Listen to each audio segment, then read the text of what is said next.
Saya tuh Mbak Sarah di cok hapus. Terus Mbak Sarah tegas. Oh, tegas dan menegangkan. Saya tuh terus yang nanya, mana kan sudah dirubah, gimana aslinya? Sudah dirubah. Sekarang berarti ujiannya bukan aslinya. Apakah ada yang mengkonfirmasi bahwa ini sudah dirubah? Ada. Buka Yeremia 8 nomor 8. Jangan kamu berkata kami bijaksana. Kami memiliki Taurat Tuhan. Sesungguhnya pena-pena palsu telah membuatnya menjadi bohong. Nah sekarang kalau Anda punya standar bahwa pena palsu membuatnya menjadi bohong, Anda lemparkan di mana yang aslinya? Loh, tanyakan juga ke Nabi Yeremia, mana aslinya? Mana aslinya? Nggak ada kan? Kan sudah dulu bilangin. Lalu bagaimana kita mengidentifikasi Allah itu memberikan jalan keluarnya? Saya kasih tahu, Al-Quran ini sebagai muhaiminan alaih, sebagai penjaga. Contoh, saya kasih contoh. Quran itu promosinya habis-habisan tuh. Allah itu satu, Tuhan satu, tidak ada la nusyrika bihi syai'a, jangan menyekutukan, jangan membuat persekutuan, membuat jadi dua politeisme, enggak boleh dua, tiga apalagi. Tiga apalagi enggak boleh. Wala nusyrika bihi syai'a. Sudah.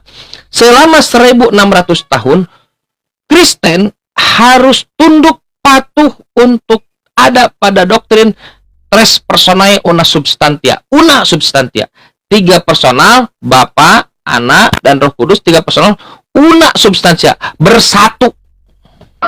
Una, United Kingdom, kerajaan persatuan. United Bali FC, persatuan sepak bola. United Nation, persatuan bangsa-bangsa. Jadi banyak bangsa-bangsa di situ bersatu, banyak negara-negara lah gitu ya, bersatu di situ. United of Gods. Itulah karena stress personae una substantia, bersatu. Tapi karena dia melihat Quran satu, Tuhannya Mbak Sarah satu, Tuhannya Mbak Sri satu, bagus juga satu, nggak terkalahkan, satu menguasai 3/4 dunia sampai Andalus, satu. Yerusalem aman ratusan tahun di atas Tuhannya satu, di atas agama yang Tuhannya satu, aman. Tidak seperti sekarang. Darussalam, negara yang aman, rumah yang aman sampai sekarang kan, sampai ketika dalam kekuasaan Islam.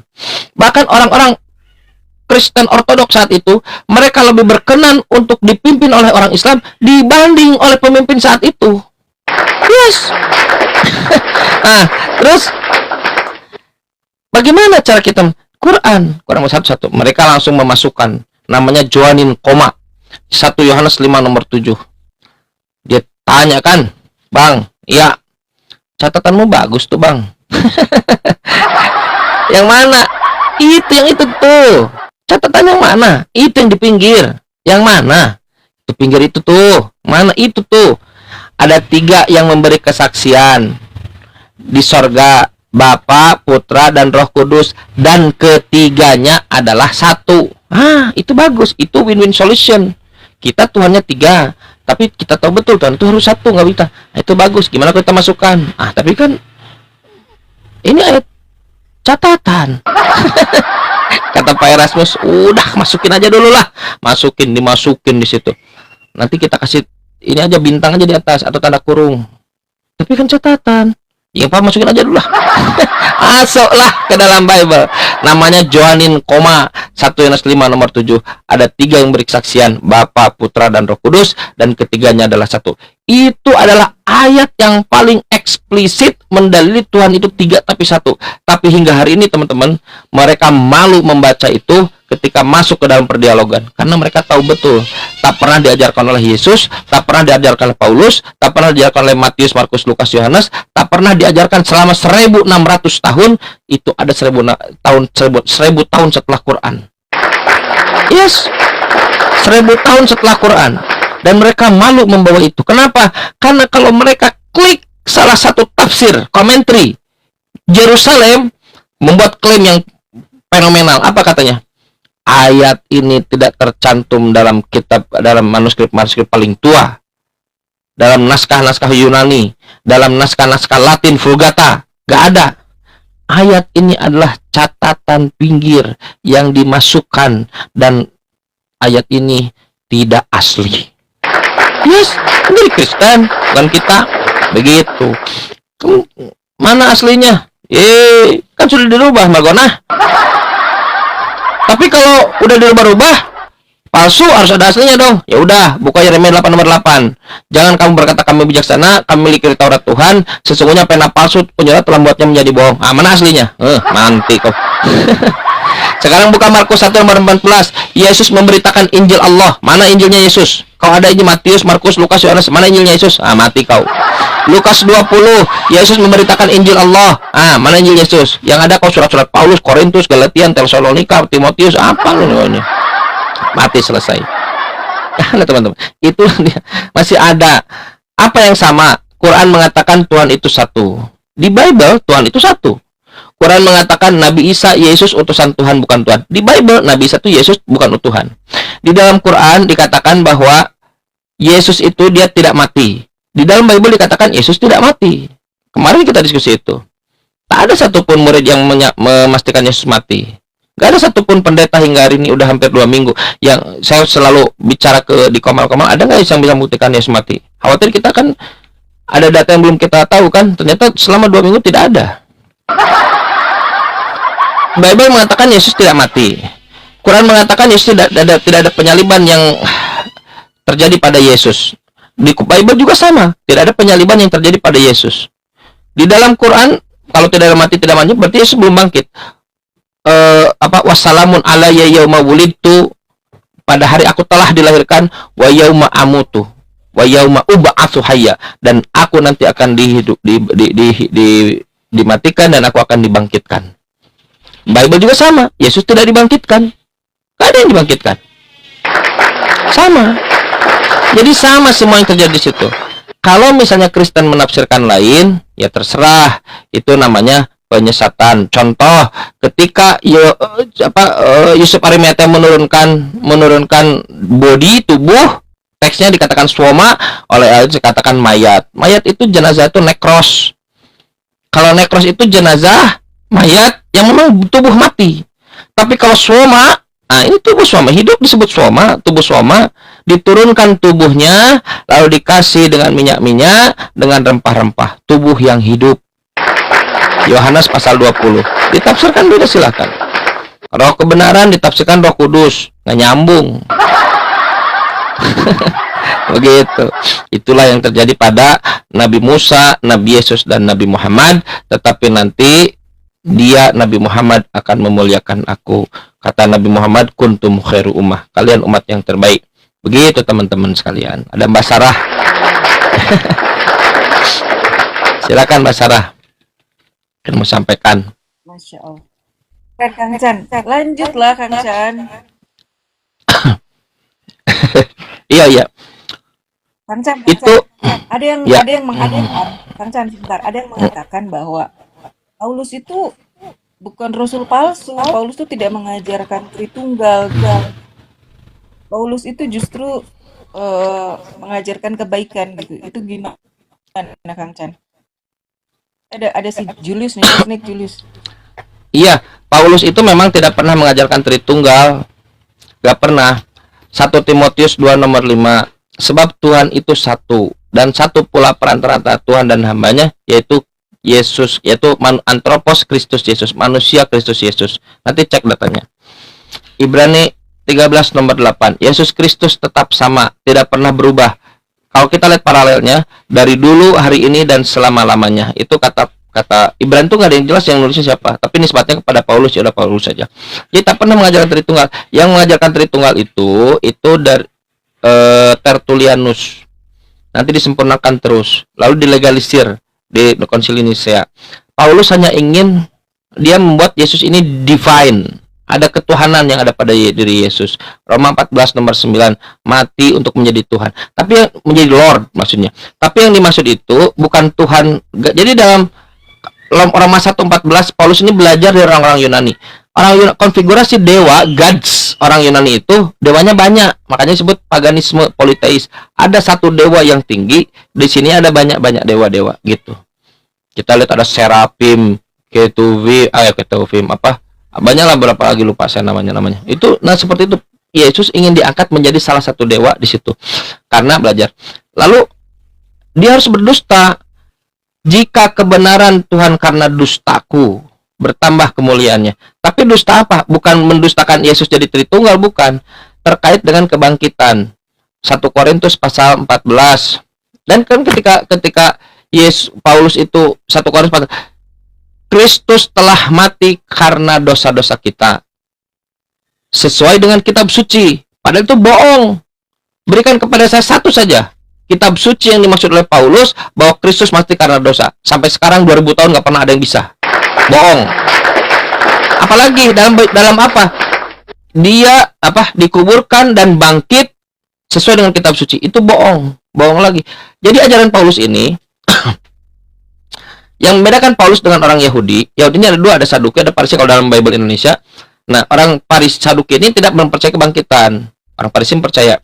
Paulus ini dia ingin memberikan intervensi keyakinan lah sebut. Ada kepercayaan dia yang mengatakan Yesus ini dia mati karena dosa, dia nanti akan bangkit. Makanya Paulus katakan, jika seandainya Kristus tidak dibangkitkan, maka sia-sia pemberitaan kami. Jadi pemberitaan Paulus itu adalah tentang kebangkitan Yesus. Dan sia-sia kepercayaan kamu. Tapi kalau masalah ketuhanan, Kristen memang beda-beda. Tritunggal, ada yang Bapa, anak ada Bapa, bahwa Yesus bukan Tuhan sendiri, Yesus adalah malaikat, bahwa Tuhan memang tiga, Bapa, Yesus, Roh Kudus, tiga subordinari. Nah, banyak. Tapi yang diajarkan oleh Paulus itu hanyalah kebangkitan. Yesus bangkit untuk menebus dosa. Kan ketika dulu itu gini, setelah Yesus datang ke kota-kota, dia punya di Kisah Para Rasul pada nomor berapa tuh ya? Nomor 13 kalau tidak salah, terus sampai ke 25. Paulus ini dia singkatnya aja. Paulus ini dia setelah ke kota-kota, ke Korintus, ke Efesus, ke Salonika, ke Roma, dia mau balik lagi. Aku mau balik lagi ke Yudea, balik lagi ke Yerusalem. Lalu dihalangi oleh orang, jangan bang, kalau kamu ke sana, kamu akan dihajar habis-habisan, mati kamu nanti. Bahkan ada satu nabi namanya, Nabi Agabus, kayak nama ikan. Nabi Agabus, apa kata dia? Jangan ke sana, kau akan dihajar, kau akan dibun-bun nanti di sana. Nggak boleh ke sana. Nggak, aku udah mau ke sana pokoknya, komitmen. Paulus ini orang pintar, teman-teman. Bagaimana di kepintaran itu? Orang cerdas Paulus nih. Nah, terus yaudah, akhirnya intinya balik lagi. Dia balik lagi, datang ke Yerusalem. Nah, ini bodohnya itu ya, orang Kristen mengikuti Paulus, sedangkan Paulus sendiri bertobat. Ya, Paulus sebetulnya bertobat, lalu dia mentahbiskan dirinya, lalu memberikan persembahan-persembahan. Dia bisa masuk lagi ke sinagoge, dengan satu dua orang temannya. Nah, dia masuk lagi ke sinagoge, tapi dia nasibnya buruk. Nasibnya buruk. Ketika ada di sinagoge, di tempat ibadah orang Yahudi, ada orang-orang Efesus yang dia tidak tahu cerita bahwa Paulus itu dia mentahbiskan dirinya, bertobat lah gitu. Ada orang Efesus datang orang Efesus, sebagian orang Efesus ngelihat Paulus, loh dulu dia memberitakan terkait dengan kesalahan lah, Yesus yang salah untuk Yunani dan seterusnya, kesalahan lah, penyesatan. Dia ngelihat di sinagoge, orang ini ketemu lagi, wah langsung teriak nih orang Efesus nih, ini orang penyesat. Dia sudah membatalkan hukum Musa di sana kepada orang-orang Yahudi di Efesus. Wah, jadi ramai lah. Ditari lah kayak orang maling ayam kan. Ditari, dipukul di situ. Cuak, dipukul. Tapi karena saat itu keamanannya hansipnya dari Romawi, dia nggak mau ada keributan kan. Kayak kita di penjajah lah. Yang jadi keamanannya Belanda satu. Nggak mau ada keributan. Paulus diamankan. Jadi Paulus itu di penjara bukan karena kesalahan. Dia diamankan. Di Kisah Para Rasul lihat. Diamankan. Terus kata sipir penjaranya itu, kamu diamankan dulu ya, tapi di penjara diamankannya. Ya udah, ikutlah. Pas mau masuk penjara, Paulus ngomong, boleh nggak aku khutbah dulu? Mumpung orang-orang banyak ada di sini. Mau khutbah, mau diamankan kok, nggak apa khutbah aja, supaya aku memberikan klarifikasi. Bapak mau klarifikasi? Ya udahlah, disuruh dia berkhutbah, mau klarifikasi Paulus nih. Kata Paulus, naiklah ke atas kan. Tapi dia pakai bahasa Yahudi. Jadi orang-orang si tentara ini nggak ngerti Paulus. Pakai bahasa Yahudi saat itu. Kata Paulus begini, Bapak dua, Ibu dua. Bapak, Ibu. Teksnya begitu, Bapak, Ibu. Bapak sekalian. Gitu teksnya. Bapak sekalian.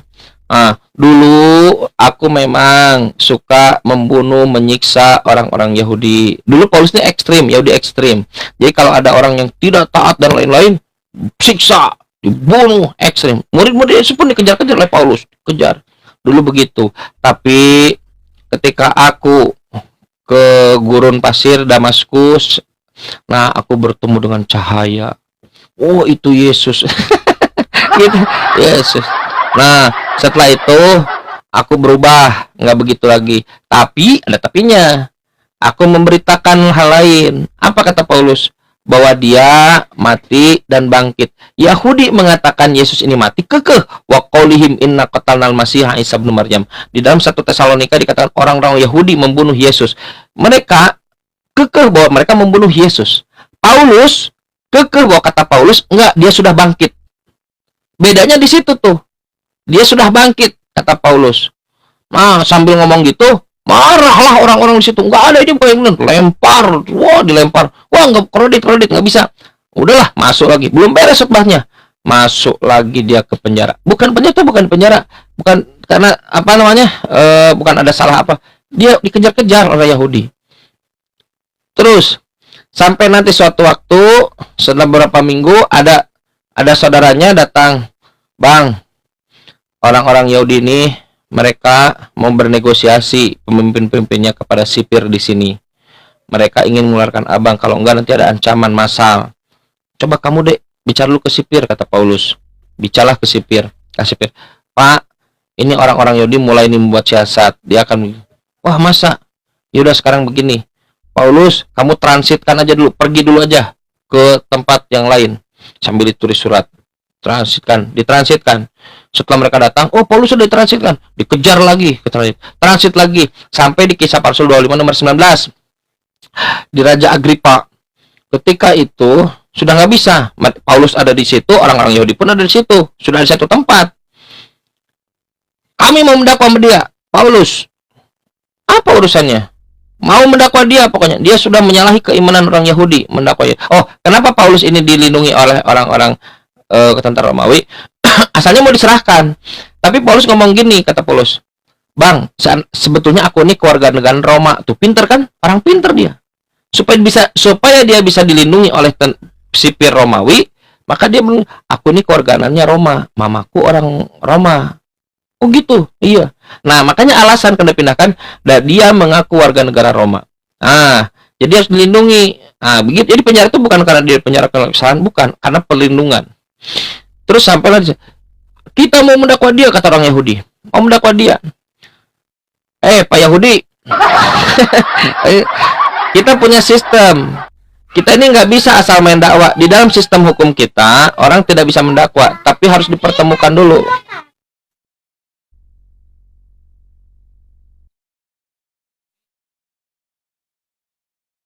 Bentar dulu, mau beli coklat katanya. Bentar ya, bentar. Iya, Kang Jan. Assalamualaikum warahmatullahi wabarakatuh, Kakak Sarah. Waalaikumsalam warahmatullahi wabarakatuh. Silakan lanjut. Aku Masya Allah, menyimak Masya nih. Allah. Dilanjut, Kak Sarah dilanjut. Iya, aku lagi menyimak Kang Chan. Jadi aku tahu pengetahuannya kan bertambah tentang siapa ini Paulus. Gitu. Silakan Kang Chan lanjut. Mau pengetahuan Paulus atau mau pengetahuan saya? Dua-duanya. Masalah generasi parah. Nanti kalau saya tentang Paulus, betul, iya. Peduli amat lah kalau Kang Chan. Paulus aja dulu. Di Kisah Rasul 25 dikatakan dikonfrontasi lah. Kita mau dakwah dia, Paulus nih. Nggak bisa Bang. Sistem kita itu bahwa kita ada sistem, nggak boleh orang main dakwah seenaknya. Kita harus dipertemukan. Ya udah pertemukan saja dalam sebuah sidang. Nah disitulah tanpa ada apa, semuanya ada dalam kungkungan intervensi persidangan. Lalu apa kata KPR 25 nomor 19? Ya, mereka hanya berselisih paham tentang tentang agama dan tentang Yesus yang telah mati, sedangkan Paulus anulir. Sedangkan Paulus katakan bahwa ia hidup. Yes, kata Paulus, hidup. Bukan bangkit, bukan hidup lagi. Apakah nggak ada diksi hidup lagi? Ada yang diksi bangkit? Dia hidup. Maka dari situ terkonfirmasi, memang Yesus kan hidup, tidak bangkit, tidak mati. Tak ada satupun yang bisa memastikan Yesus bangkit. Yang mati. Yang terjadi adalah mereka ini hanya menduga-duga. Kalau kita lihat ceritanya, Paulus tidak jadi saksi saat itu di situ, di ketika penyaliban. Imam-imam Taurat pun tidak jadi saksi di situ. Murid-murid pun tak ada satupun yang menjadi saksi memastikan Yesus mati. Nggak ada. Mereka menduga-duga. Dari serangkaian itu KPR pasal 13 sampai 25. Dari buku Markus yang perikop akhir itu terkait dengan dikejar-kejar, terus persidangan, terus penyiksaan, kematian. Seluruh itu dirangkum oleh Quran. Hanya dalam beberapa ayat. Wa qaulihim inna qatalnal masih. Mereka berkata kami telah membunuh Al-Masih. Seperti orang-orang Yahudi saat itu di depan Paulus. Bergumul mereka membunuh Al-Masih. Wa ma qataluhu, tidak dibunuhnya. Wa ma salabuhu, tidak ada penyaliban kepada Yesus. Walakin syubbiha lahum, akan tetapi ada yang diserupakan bagi mereka. Jadi kalau mereka menyangka, bisa aja. Tapi kenapa mereka menyangka wa innal ladzina ikhtalafu fihi, dan mereka yang berselisih paham itu la fi syakkim minhu. Mereka ragu, bukti sampai dikejar-kejar. KPR pasal berapa tuh? 13 kalau sampai 25, satu pasal itu merepresentasi keraguan semuanya. La fi syakkim minhu, mereka dalam keraguan.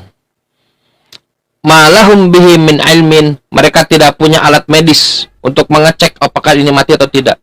Mereka tidak punya literatur untuk mengecek apakah dia mati atau tidak. Malahum bihi min ilmin illa tibazon, kecuali hanya pakai prasangka, rekaan, pikiran rekaan, hayalan belaka, menganggap asumsi belaka. Illa tibazon. Wa ma qataluhu yakinan, mereka tidak yakin siapa yang dibunuh itu. Sampai sekarang, sehingga hari ini, sampai sekarang tidak yakin siapa yang dibunuh. Jadi kalau kita lihat yang dinarasikan oleh Quran dikonfirmasi oleh Bible. Tidak dibunuh, tidak disalib, tidak juga bangkit, tidak mati. Lalu kalau gitu pertanyaannya, Kristen dapat ilmu dari mana Yesus mati, bangkit? Dapat ilmu dari mana? Dari Paulus. Ketika dia terdesak, ketika dia mengajarkan belajar dari Yunani.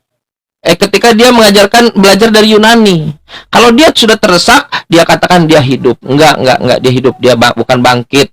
Tapi ketika dia mengajarkan dari orang Yunani, Roma 1:14, bahwa ia bangkit. Dan itu mengajaran begitu, Bu. Dulu itu orang kalau ingin promosi, sekarang aja coba misalnya, Bang, dosa abang bisa diampuni loh, ikuti keyakinan saya. Kenapa? Karena di keyakinan saya ini, Tuhan datang untuk menebus dosa manusia. Ada nggak yang bisa menebus dosa selain Tuhan? Coba. Begitu dulu, Mitra punya 12 murid, lahir dari perawan suci, datang ke dunia untuk menyelamatkan manusia. Sama, promosi yang sangat bagus. Apa kata? Oh ya, silakan.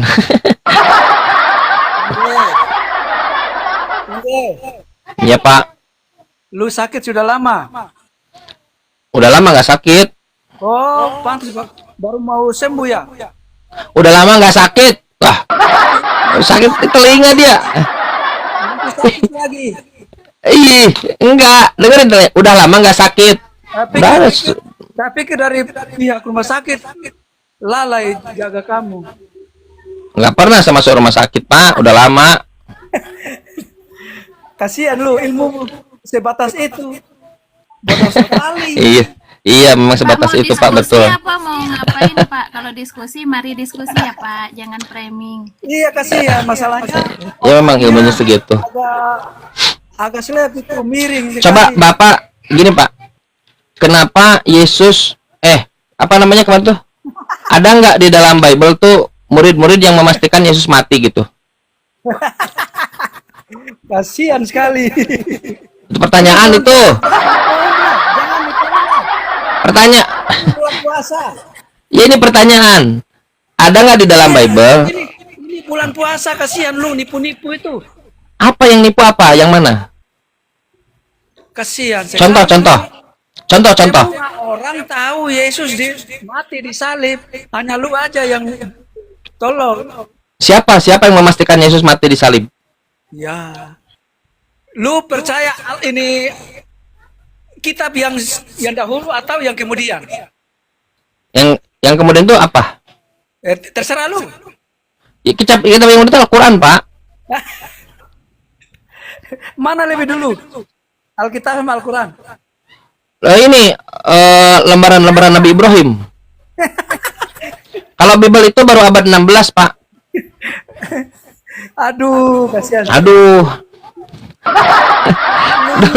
Baru abad 16, Pak. Bible itu namanya Textus Receptus. Textus artinya naskah, Receptus artinya diterima. Sebelum abad 16 itu naskah yang tidak diterima. Enggak, Bapak baca aja. Bible itu, Pak. Lu pernah nonton debat Pendeta Estrasoro dengan Kainama itu? Gimana tuh, Pak? Oh, berarti lu ketinggalan kapal. Bapak renang duluan sih.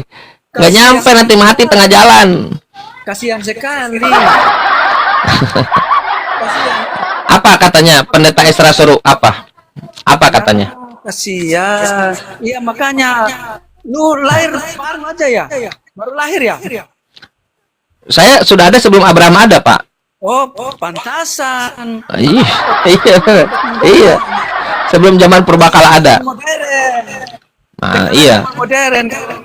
Sebelum Abraham lu sudah ada, berarti sekarang zaman modern. Nah, jadi lebih jago mana saya atau Bapak? Makanya otak lu nggak nyampe. Ya udah, sekarang kalau otak Bapak nyampe, tolong bantu. Ah, gimana? Begini aja. Begini aja. Gimana? Kalau puasa itu jangan suka berdusta.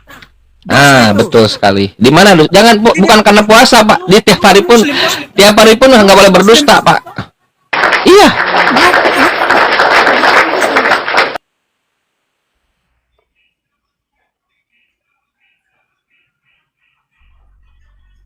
Kang Chan, kena lagi ya?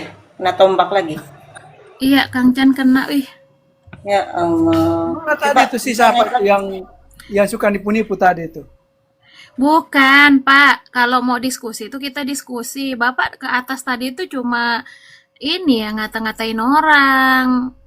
Iya, karena Bapak kebodohannya itu. Bapak bodoh apa pinter? Kalau Bapak pinter bawa data. Kalau misalnya Bapak cuma ngatain orang bodoh, ngatain berarti Bapak nggak bisa diskusi. Alkitab menulis Yesus mati, disalib, dan dibangkitkan dan naik ke surga. Itu Alkitab mencatat. Terus apalagi yang harus dibantah? Assalamualaikum Bang Dio. Iya, waalaikumsalam. Lu pernah nonton Pendeta Estrasoro debat dengan Muhammad Kainama itu? Lu pernah nonton? Iya. Kainama jawab apa? Nggak ada bukti, buktinya nggak ada. Disuruh kasih bukti, nggak ada bukti. Itu akhirnya tolol. Ya, nggak bisa diskusi Bapak ini nggak ada dia. Sebentar. Nih Bang Dian, silakan Bang Dian. Nah, karena begini, kalian Bapak, itu begini, Pak. kalian itu Bapak membodohi dalam umat. formal diskusi. Sebentar, Pak, sebentar. Kalau Anda itu menuduh sekarang begini.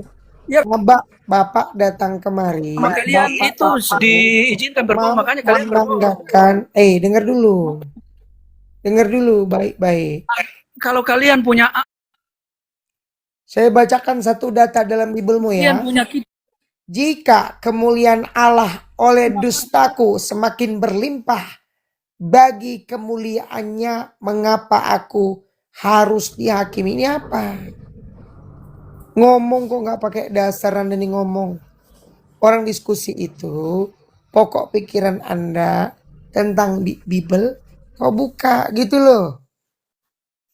Iya kan? Bukan datang ke atas nyeritain Estrasoro menang debat sama Kainama, nyeritain kemana-mana aja Anda. Lanjut, Afwan. Monitor Ustadio. Ya silakan Bang Dian, apa Kakak Sarah? Enggak, silakan dilanjut. Ya, buat tambahin narasi Kang Chan tadi. Kang Chan sisa satu itu di akunnya, nggak bisa naik lagi. Ketompak semua ya? Yang lain udah ketompak semua. Masya Allah. Betul. Jadi teman-teman, Resiko buka kamera. iya. Bang Dian aja, Iya, Ustaz lanjut. Dian. itu jadi ternyata kemarin itu ya waktu diskusi offline itu tuh Pak Pendeta Peter dan Pak Pendeta Rahmat juga kalau teman-teman lihat waktu di debat itu juga mereka tidak bisa membuktikan gitu loh. Mana ayat dari Bible-nya yang membuktikan bahwa Yesus itu mati kan permintaan Kang Chan jelas tuh mana ayatnya gitu. Mana datanya. Tidak ada gitu. Jadi sebenarnya diskusi kemarin juga masih belum selesai itu. Benar kata Al-Quran bahwa mereka ragu-ragu siapa yang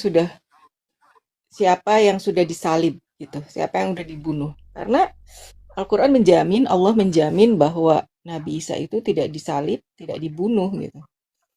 Seperti itu. Memang kalimatnya jelas kok di dalam Ibrani 5 nomor 7. Itu jelas loh. Dan kita tahu ada salah satu nubuatan dalam Mazmur itu tergenapi karena iblis mengutip di dalam data Matius 4 dan Lukas 4.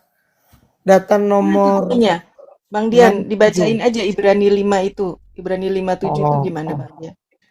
Dan dalam hidupnya sebagai anak manusia dia telah mempersembahkan doa dengan ratap dan tangis kepada dia yang bisa menyelamatkannya dari maut. Dan karena kesalehannya maka doanya didengarkan. Jadi kalau berbicara begitu indikasi Yesus itu adalah pasti diselamatkan. Karena dia berdoa dengan ratap tangis karena kesalehannya doanya didengarkan. Nah, lalu Lukas 24 nomor 44 kata Yesus, inilah perkataanku yang aku katakan saat aku masih bersamamu. Sebab harus digenapi segala tentang aku yang tertulis dalam kitab Taurat, para nabi dan Mazmur. Nah, itu perkataan Yesus itu nanti kalau di Lukas 24 nomor 45 sebab ada tertulis anak manusia harus bangkit 3 hari, Mesias harus bangkit sesudah 3 hari itu tidak ada. Tuh ya. Kemudian di dalam data Matius 26 nomor 24. Anak manusia memang harus mati ya. Sebentar, saya ambil mana tadi? Bentar ya. Nah, kalau kita bahas ke sana di 2 data ini, maka segala tentang Yesus itu kan harus digenapi itu. Nah, salah satu bentuk yang sudah terjadi itu dikutip dalam Matius 4 nomor 6 dan 7 ya, 6 sampai 7 gitu loh. Matius 4 dan Lukas 4. Nah, di situ tulisannya begini berbunyi.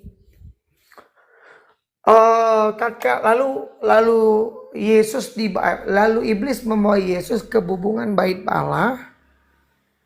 Ya, ke bubungan bait Allah. Dan ia mengatakan, jikalau engkau anak Allah, jatuhkanlah dirimu.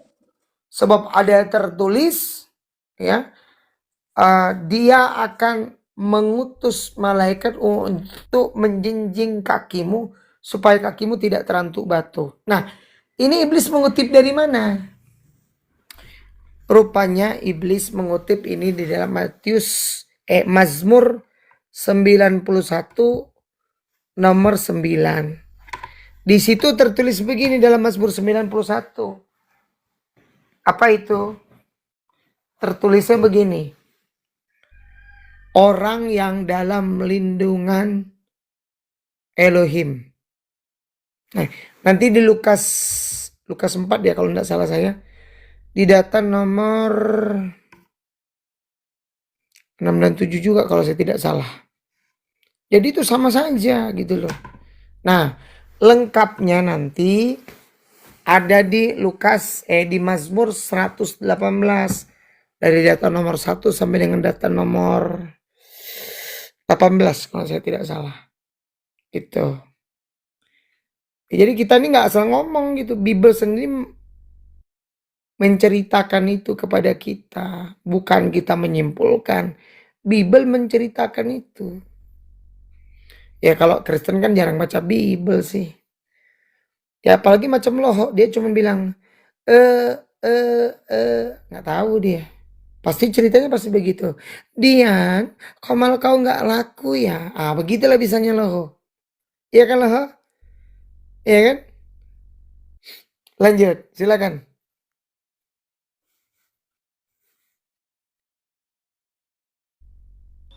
Lah, Ho, diskusi kita. Lagi pula, saya mau Selamat tambahkan siang, sedikit Kak. ya. Kalau dia berbicara mukjizat itu perlu saksi, maka mohon maaf. Nabi membelah bulan diabadikan dalam Al-Quran surah Al-Qamar surat ke-54 dari ayat yang pertama sampai ke-6. Ya, kemudian surah Ar-Rum ada juga menceritakan bagaimana Nabi Allah memberitahukan dan itu terbukti dilihatkan sahabat. Dan sahabat-sahabat Nabi itu mohon maaf dari Umar bin Khattab sampai dengan sahabat-sahabat yang terakhir sekali meninggal itu ada biografinya. Tapi mohon maaf, pernah tidak ada biografi siapa Petrus, siapa Yohanes, kapan mereka lahir, tanggal berapa mereka lahir. Kalau Nabi Muhammad bercerita misalnya tentang membelah bulan, secara internal di samping Quran menceritakan, hadis mendetailkan itu, maka ada Abu Hurairah yang menjadi saksi, Abdullah bin Mas'ud. Abdullah bin Mas'ud ada biografinya. Dia siapa, apa gelar dia, berapa umur dia tatkala Nabi ada. Tapi saya tanya, sewaktu Yesus memberi makan 5.000 orang, itu dalam Yohanes 6, saksinya siapa? Tertulis dalam kitab apa? Siapa nama-nama orangnya? Saya pastikan orang Kristen tidak akan bisa menjawab. Atau begini, Matius 27 nomor 51. Bang Diam Dian. dulu, diam dulu.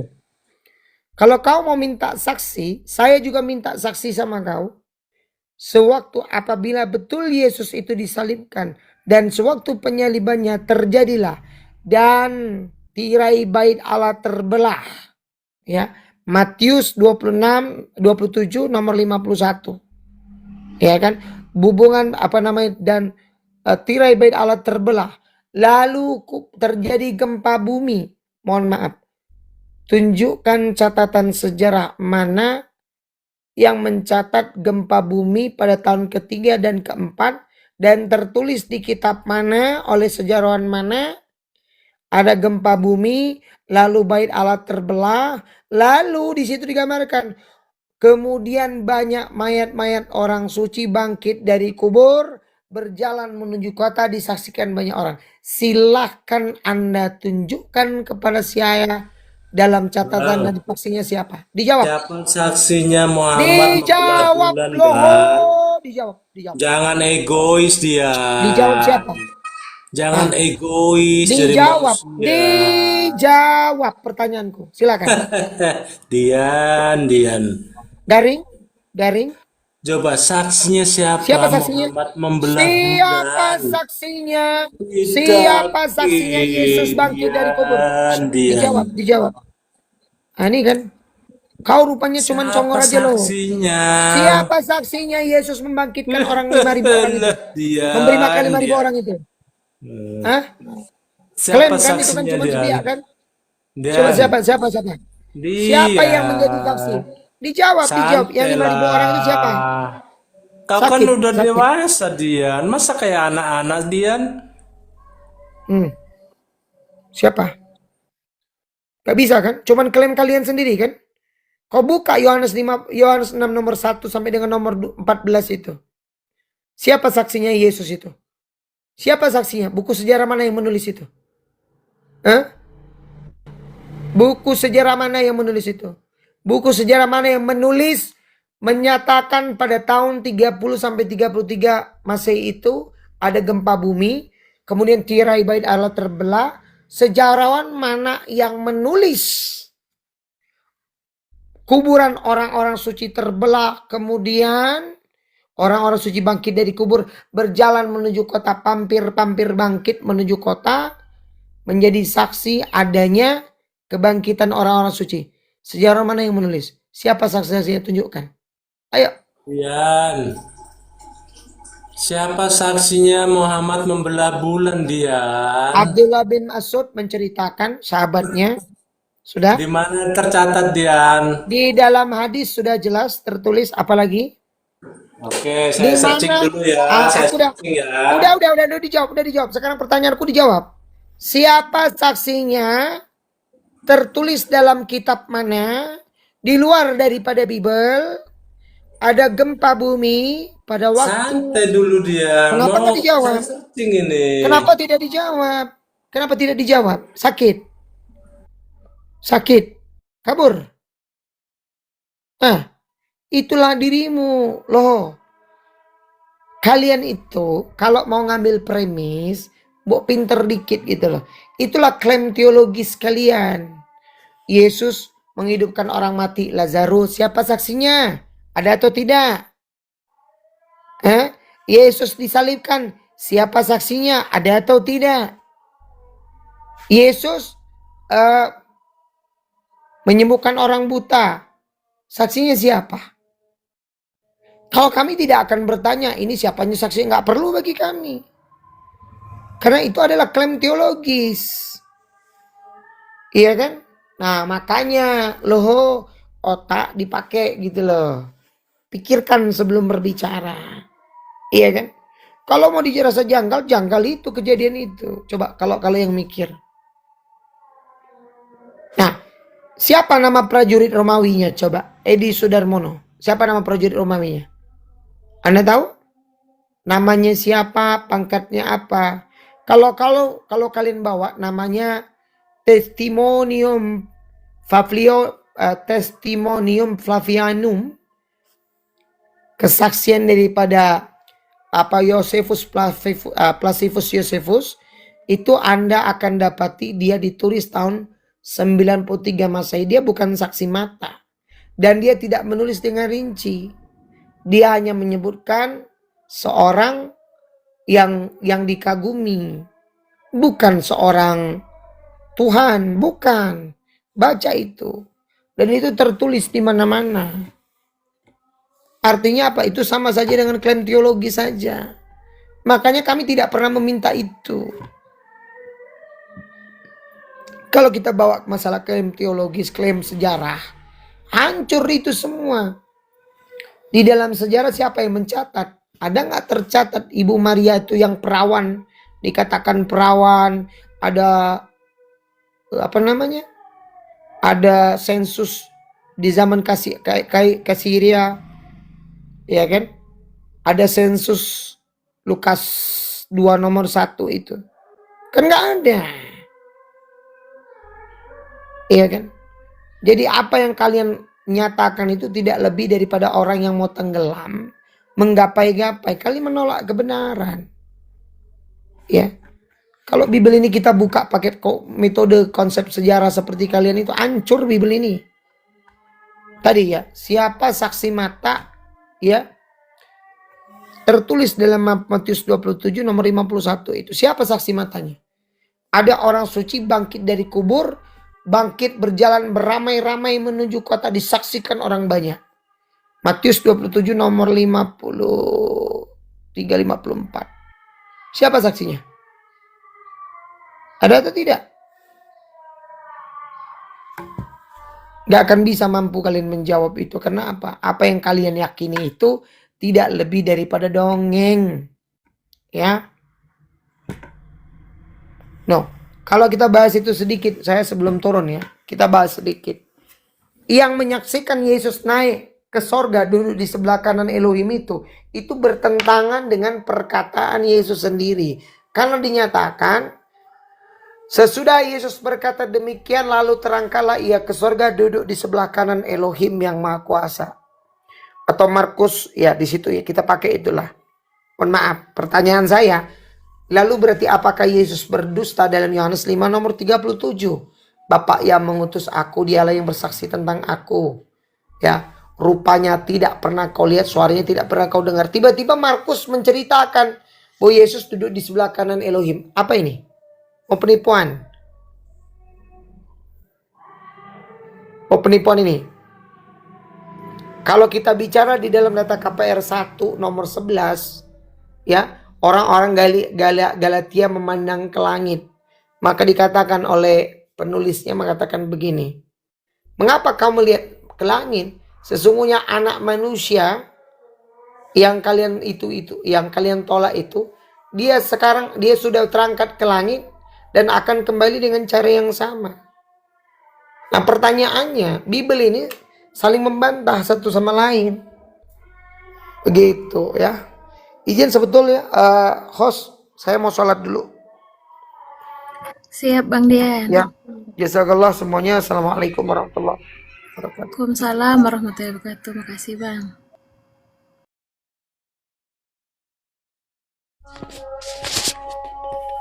Assalamualaikum warahmatullahi wabarakatuh.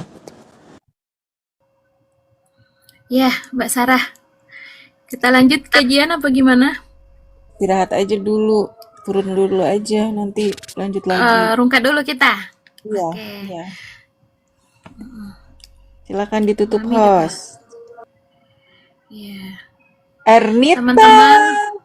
Ernita kok diem Mbak aja? Ernita. Ernita, kok diem sih Ernita? Tadi lagi masak, mungkin udah selesai. Lagi mandi iya, kayaknya.